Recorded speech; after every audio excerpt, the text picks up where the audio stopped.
Into every year, you really don't know exactly what it's all going to look like.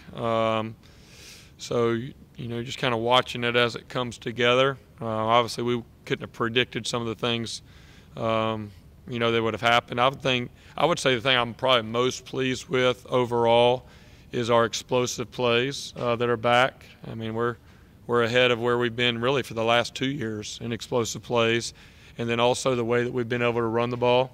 I've been very pleased with that, and it's not just Travis. I mean, both Choice and Feaster, have added to that mix, and I think for us, we have a confidence in throwing the ball with our quarterbacks and with our wide receivers, and but for us to, really be at our best offensively, we got to have a major threat running the ball that you can count on consistently. So I would say that's probably what I'm most pleased with, is the explosive plays and the way we've been able to run the ball. What are the challenges of preparing two young quarterbacks to play when you're kind of at the mercy of the medical staff as to whether or not one of them is going to We're actually preparing 4 quarterbacks to play.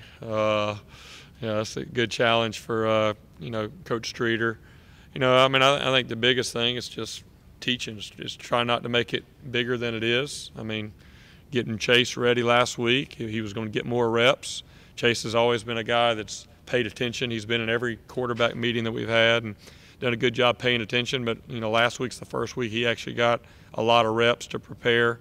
But Trevor, we're fully expecting everything to be okay and him be back soon. So it's getting those guys ready, and then really for us, we got confidence. Even though those guys haven't played a whole lot, we've got confidence in those guys. For us, it's really getting, Ben Batson and Hunter Renfro, in a position where they can go and at least manage the game and do some things offensively if we got in that type of situation. Because of his missed time with the injury, what is Ben Batson? What is kind of his standing right now? And would Hunter be the backup or the third string guy going in, or is Ben in a position where he could actually see some time in force? Yeah, I think Ben's been coming along. I think he hurt his finger a couple weeks ago, and so I think this past week's the first week he's been able to really be full speed and throw the ball and do all those type of things. But obviously, he's just a true freshman. Just getting here, didn't have the spring like Trevor, and obviously didn't have a year like Chase did. But for us right now where we are, we're kind of preparing both of those guys, and we'll evaluate them as practice goes with Ben and with Hunter. Obviously, Ben's been full-time quarterback, and he's been in all those meetings and probably understands a little bit of it as far as how everything operates, the calls, protections, all that type of stuff. Hunter's a guy that's kind of going back and forth. Fortunately for me, he has a great understanding of what we're doing from a wide receiver perspective, so he can spend more time in the quarterback meetings learning some of those calls. But I think for us, we're going to evaluate both of those guys. They'll get some opportunities in practice, with the team, live reps and all those type of things, kind of see where we are. And then it also may be a situation, depending on how the game's going, what we need to do in the game. But we haven't made a firm decision on that yet. I think that's going to be something we'll watch this week. How's Renfro's arm? Renfro throws it good. I call him Banks McFadden. He's just kind of that old school guy. I mean, here's the funny thing is, I went up to him in pre-practice on Monday, and Coach Sweeney had made the announcement, that Mark wasn't going to be playing. And so I went up to Renfro, and the music's playing.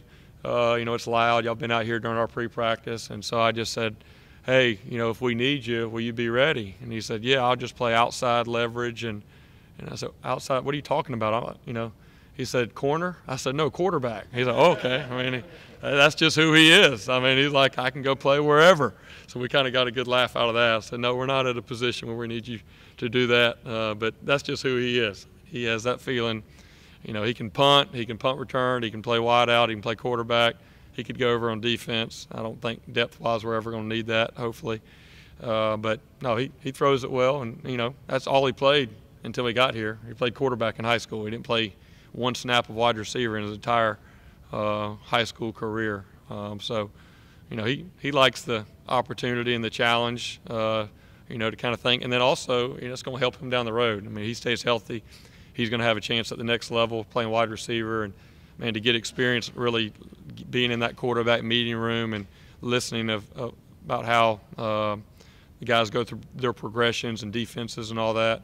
I mean, he's just a sponge. He wants to learn as much as he can. So I think it's a win-win for him to get that opportunity. Do you know if Trevor has been cleared yet? And then with Hunter, do you know how his reps are going to be split between receiver and quarterback? Yeah. So Trevor, everything that I'm hearing is, Danny Poole and the medical staff feel a lot of positive signs. Everything's tracking the right way, and there's a chance that he'll be able to practice tonight.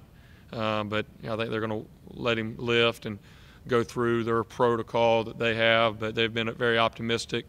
I think they're kind of finding out it was a little bit more of a neck strain, the way he got hit, than anything else. So that's been really good news. But no final decision on that's been made. And then,